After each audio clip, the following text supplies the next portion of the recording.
ایک بزرگ نے فرمایا کہ اگر توبہ کر لی کسی گناہ سے، کسی لڑکی سے تعلق تھا، عشق تھا، توبہ کر لی، پھر بھی اس کا خیال لاتا ہے، مزے لیتا ہے دل میں، تو علامت ہے کہ اس نے توبہ کی ہی نہیں، اس نے توبہ کی ہی نہیں، یا اس کی توبہ قبول ہی نہیں ہوئی، سچے دل سے چونکہ کی نہیں، جب یہ قبول نہیں ہوئی، قصور تو سب اپنا ہی ہے۔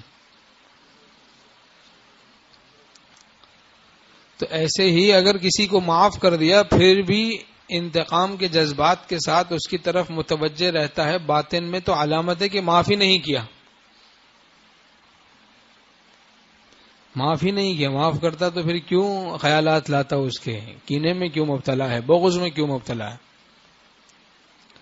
جب اللہ کے لیے معاف کر دیا پھر کیا خیالات کو سوچتے رہنا اس کے بارے میں؟